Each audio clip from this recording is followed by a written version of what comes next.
നല്ല മഴ പെയ്യാണ്. ഈയിടെ കോട്ടയത്ത് വെച്ച് എൻ്റെ ഒരു സുഹൃത്തിൻ്റെ വീട്ടിൽ സന്ധ്യക്ക് ഇതുപോലെ ഇങ്ങനെ മഴ പെയ്യായിരുന്നു.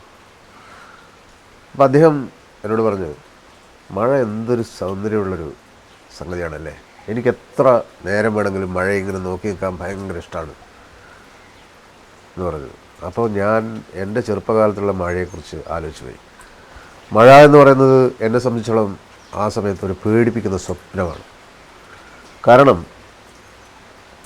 ഞങ്ങൾക്ക് ആ സമയത്ത് നെൽകൃഷിയും തെങ്ങും അങ്ങനെയൊക്കെയുള്ള സംഗതികളൊക്കെ ഉണ്ടായിരുന്നു.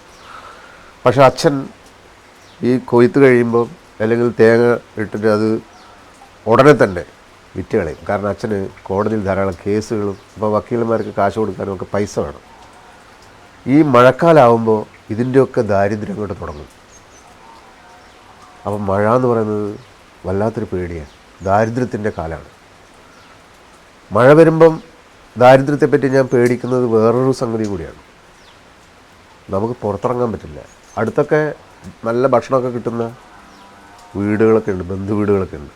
നമ്മുടെ വീട്ടിലപ്പോൾ അരിക്ക് ക്ഷാമമായിരിക്കും, നല്ല പച്ചക്കറിക്ക് ക്ഷാമമായിരിക്കും, നല്ല ഊണ് കിട്ടില്ല. അപ്പോൾ ബന്ധു വീടുകളിലേക്ക് പോകാമെന്ന് വെച്ചാൽ കുടയുണ്ടാവില്ല. മഴയത്ത് കുടയില്ലാതെ പോകാനും പറ്റില്ല. അങ്ങനെ ഞാൻ മഴയെ ശപിച്ചിട്ടുണ്ട്. അങ്ങനെ എത്രയോ കാലം ഒരു പേടിപ്പിക്കുന്ന ഓർമ്മയാണ് മഴ എന്ന് പറയുന്നത് എന്നെ സംബന്ധിച്ചിടത്തോളം. അപ്പം മഴയെ പ്രകീർത്തിച്ചിട്ട് ആളുകൾ സംസാരിക്കുമ്പോൾ എനിക്ക് സാധാരണ എനിക്കതിനെ പിന്നീട് കുറേ കാലം കഴിഞ്ഞപ്പം ലോഡ് ഷെഡിങ് വരും.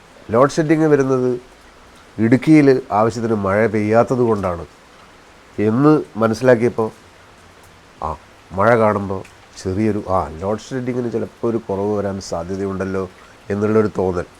അതെനിക്ക് മാത്രമല്ല, കേരളത്തിലെ ആളുകൾക്ക് മുഴുവൻ പല പ്രധാനപ്പെട്ട കാര്യങ്ങൾക്കും കറണ്ട് ആവശ്യമുള്ളപ്പോൾ കറണ്ടില്ലാതെ പോവുക, ജീവിതത്തിനൊരു ദുരിതം ഉണ്ടാവുക എന്ന് പറയുന്ന ആ സംഗതി മാറിക്കിട്ടാൻ മഴ പ്രയോജനപ്പെടുന്നു എന്ന് മനസ്സിലായി തുടങ്ങിയപ്പോൾ ശരിക്കും പറഞ്ഞാൽ കുറേശ്ശെ മഴയോട് ഇഷ്ടം തോന്നി തുടങ്ങി.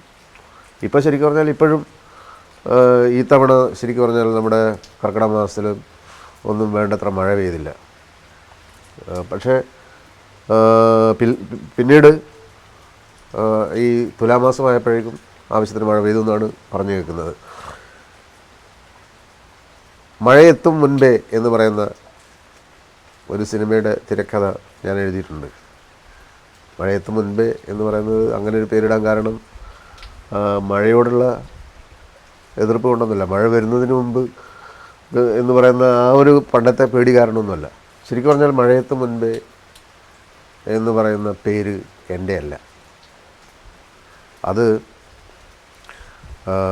പ്രിയദർശൻ പണ്ട് അദ്ദേഹം സംവിധാനം ചെയ്യാൻ ഉദ്ദേശിച്ചിരുന്ന ഒരു സിനിമയ്ക്ക് വേണ്ടി ഇടാൻ തീരുമാനിച്ചിരുന്നൊരു പേരാണ്.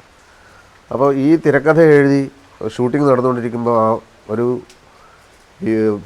അനുയോജ്യമായ ഒരു പേര് കിട്ടാതെ വന്നപ്പോൾ ഞാനും കമലും വളരെ നേരം ആലോചിച്ചപ്പോൾ ഞാൻ പറഞ്ഞു, പ്രിയൻ പണ്ടൊരിക്കൽ ഇങ്ങനെ ഒരു സിനിമ, അത് നടന്നില്ല ആ സിനിമ.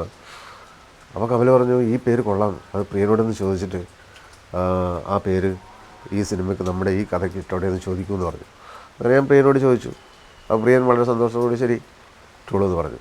എന്തായാലും മഴയത്ത് മുൻപേ എന്ന് പറയുന്ന സിനിമ എൻ്റെ ഒരു സിനിമ എഴുത്തുകാരൻ എന്ന നിലയിൽ എൻ്റെ ജീവിതത്തിലെ ഒരു ചെറിയൊരു മൈൽ സ്റ്റോൺ എന്ന് വേണമെങ്കിൽ പറയാം. കാരണം ഒരു തിരക്കഥയ്ക്ക് ആദ്യത്തെ സംസ്ഥാന അവാർഡ് കിട്ടുന്നത് ആ സിനിമയ്ക്കാണ് എനിക്ക്.